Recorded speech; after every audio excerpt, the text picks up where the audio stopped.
3 years after coronavirus turned our world turtle, the Joe Biden administration has halted funding to the Wuhan Institute of Virology. The Chinese lab's access to US federal funds has been suspended, citing, quote-unquote, failure to provide paperwork related to its safety and security measures. A memo from the US State Department of Health and Human Services is saying that the Wuhan Institute's failure to provide safety-related documents suggests that it indeed violated biosafety protocols in the past, continues to do so, and more importantly, will go on flouting all such biosafety norms in the future as well. The move comes after months-long review. The US is now contemplating permanently cutting off all ties and suspending all business with the Wuhan Institute of Virology. The Chinese lab, as you know, has for long been under scrutiny for its role in the spread of the pandemic, with experts and scientists suggesting that COVID-19 was a man-made virus and was engineered in this very lab as a bioweapon. Now, the Wuhan Institute of Virology attracted US funding in 2003 after they said that they started a hunt to find the origins of the SARS virus. That outbreak, if you remember, had claimed 800 lives. The Trump administration has claimed that the Wuhan lab was granted over $7.5 million until 2014, a claim that has been denied by the Obama administration. Now, it's interesting to note that the facility has not received any funding from the US since July 2020, right after COVID-19 was declared a pandemic by the WHO. But the fact of the matter is, does China really need American funding to sustain its research labs and virology institutes like the one in Wuhan? Take a look at the numbers. A report from the South China Morning Post is saying that the National Science Foundation of China is one of the biggest funding sources for scientific research in the country, which shells out over $4.6 billion just in 1 year, in 2021. And that's a figure that continues to swell every year. Compared to this, the US's contribution can only be seen as a mere drop in the ocean. So the bottom line is that the US move is purely symbolic, a case of too little too late. Dr. Li-Meng Yan is an independent virologist. He's joining us on the broadcast. Dr. Yan, thank you very much for your time here on Mirror Now. Can you help me understand what you make of the US's move to freeze funding temporarily to the Wuhan Lab of Virology? In your mind, is this too little too late, a move that really will have no impact on the workings of the lab? Thank you. First, U.S. now just cut off the funding to Wuhan Institute of Virology. My attitude is that better never than later. So it definitely is a good action, and it will have more influence after a while because, as you just mentioned, this is a symbol.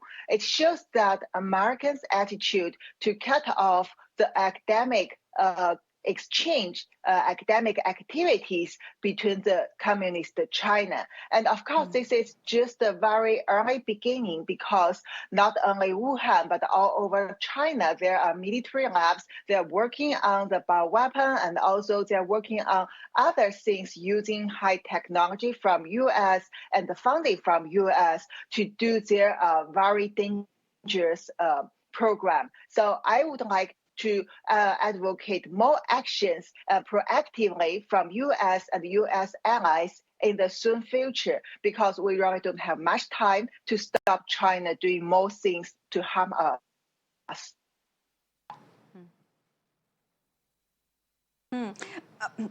But again, Dr. Yan, my question to you is, China doesn't really need the funding from the US or anywhere else. They're a rich country. They have enough money of their own. It's not like the United States of America or any other country in the world can stop them from developing bioweapons like the ones they have been developing at the Wuhan lab. Exactly. That's not the money China really needs, but actually it is a way for Communist China to establish the channel between the communist Chinese scientists, the military scientists, and the international experts. So image that if go back to 1960s, 1970s, in Chairman Mao's period, there was no diplomatic relationship between China and the US. So no US funding will go to China at that time, and no this kind of collaboration in academic field. So if China will decouple, US will decouple proactively with China in this field, that means in the soon after, those scientists who are helping Chinese Communist Party will lose their support. For example, Dr. Fauci, Peter Daszak, and Christy Anderson, these nature origin scientists. So that will be a good beginning. And as I said, of course, you cannot only wait to see how China do, because China have more money, and also they still are using people's war, unrestricted war, to steal the high technology and also corrupt the scientists in other countries. So there must be more actions to hold China, to stop it and hold China accountable. There must be some action to hold China accountable. That is true. I want to understand from you, we are talking about China's money power. Is this money power something that has helped China ensure that the real cause of the coronavirus never really comes to light? The fact is they are big funders of the WHO as well.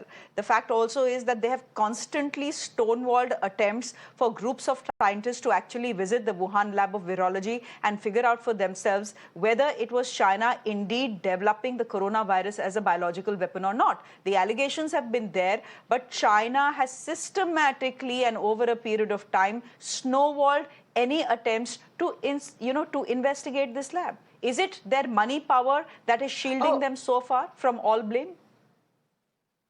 Not only money power, but also the academic career development and also their reputation. So first of all, when we talk about scientists, how could they get such high position as a director or as some kind of WHO expert? Because they have enough publication, they have enough collaboration, they have a lot of ground. So in this way, China can help the people to get promoted. So when China identifies certain scientists which would help China in the future, and China will start to craft such scientists, they will help him to get more collaboration in China or other countries, help them to publish articles, and help them to get award. And this will build a scientist that later will be CCP's puppets. So now we can say, when you talk about WHO, the current WHO director, Dr. Tedros, actually is not a medical doctor, but he has a lot of help from China. So that's why he can be the director now. So when we talk about the US, this kind of sanction against China, cutting off the ground, it cannot totally stop such things, but it will give a very serious warning to such scientists or officials that if you want to continue your work with China, something bad will happen to you, because China is now US' enemy.